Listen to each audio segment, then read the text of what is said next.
What's going on, my friends? dj.lostax here. Welcome back to the channel and welcome back to another gear review. Today what we're going to be doing is talking about my brand new RCF Evox J8s in white.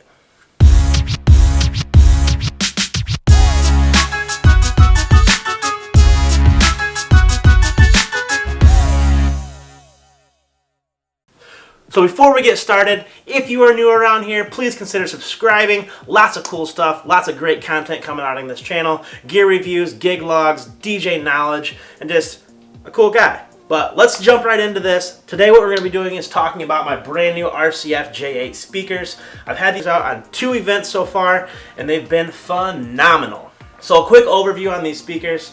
They're a 1400 watt two-way speaker. They've got 8 2-inch drivers up on top, with a 12-inch woofer inside a composite box on the bottom. Now these 1400 watt speakers pack a punch, let me tell you. These have got that chest rattling bass that RCF promises on. My 735As do the same thing. They're a 15-inch woofer, and half the time you don't even need to bring a sub out because they just rock you right in the chest. The 12-inch woofer and this J8 does not disappoint, I promise you that. Now there is a slightly big brother to this, the XENYX 8, and what that is it's basically the same speaker, but it has an 8-channel mixer built into the back of it, very similar to my JBL Eon 1 Pro. And the advantage to that would be bringing it out to ceremonies or situations where you want to plug multiple things into the back, because like the other RCF speakers, as far as the inputs on the back, you only have 1 input and then you have 2 outputs, an XLR output and a 1/4-inch output. So to have that 8-channel mixer built into it would be very beneficial for things such as ceremonies or situations where you might want to run a guitar and a mic or things like that. Now it's not battery powered like the JBL Eon 1 Pro, but it is way more powerful, packing 1400 watts. Now to step it up a little bit more from this, you have the Evox 8, which the main difference there is going to be the birch cabinet.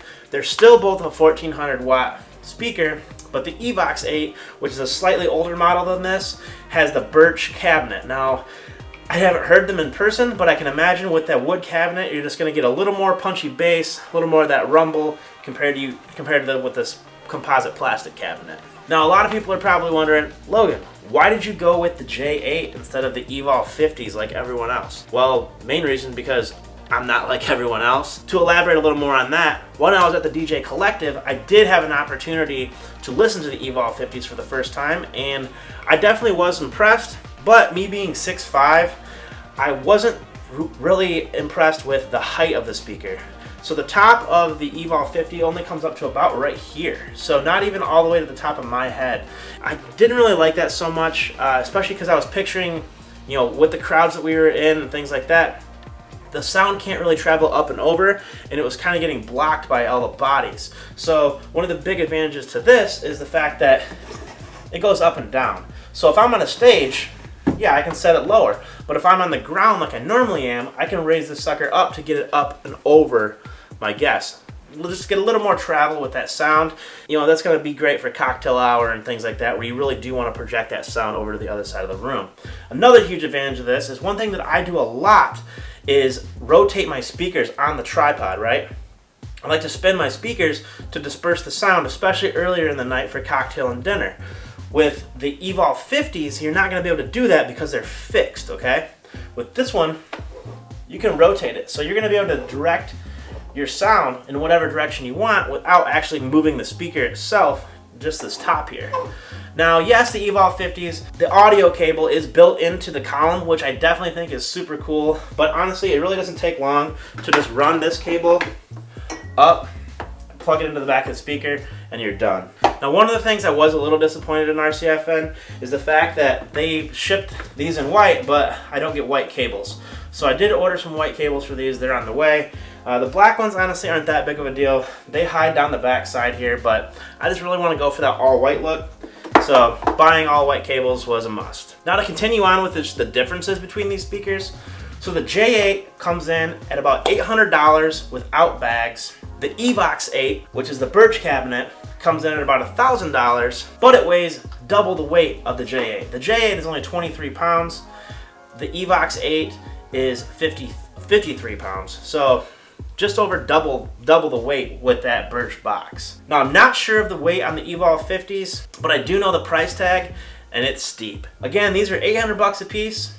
The Evolve 50s are $1,250 each. So that's 2,500 bucks for a pair, and I can get a pair of these for $1,600. About a $900 price difference between the two, and I honestly think these sound just as good, if not better than the Evolve 50s. Real quick, I do want to touch on the covers.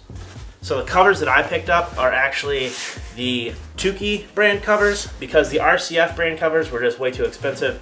These were $80 a piece off eBay, and I highly recommend them. I'll leave a link to Tukey's website. They're actually Michigan made, so as soon as I saw that, I had to buy it because I'm a Michigan made man, right? But Tukey covers, highly recommend. These things are great. Now I know what you're probably thinking is there's so much controversy going on right now with line array or column array speakers, and I think the main issue here is a lot of people don't understand that these are designed for certain situations and certain situations only. Now you can't take these out and do a 300-person event, not with just two of them, no way. But you can definitely take these out and do a 75 to 150-person event and look super clean doing it. And that's the reason that I purchased these. I still plan on bringing out my 735As for the larger events, schools, larger 200+ person weddings, things like that. But for the smaller, more private, elegant events, I'm definitely going to be bringing these out. So if you're the type of person that does a wide range of events, these would probably be something great to add to your arsenal for those smaller events. Now me, I also plan on adding a rolling Toadmatic style DJ booth with a 55-inch screen on the front. And on the back side, I'm going to be able to pack these up and slide them up underneath. Big advantage there is I'm going to be able to wheel everything in one trip and be set up within 10 minutes. Not having tripods is going to be a huge advantage, and it's just going to look super freaking clean. Alright guys, that's about all I have for today. As always, if you're new around here, please consider subscribing. Please click that like button if you like this video, and drop me a comment down below. Let me know, are you using a column array speaker? Or do you have Evolve 50s?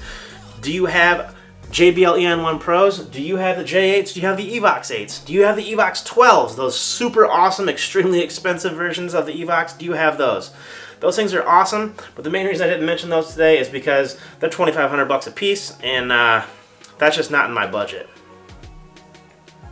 I'll catch up to you guys in the next one. Peace.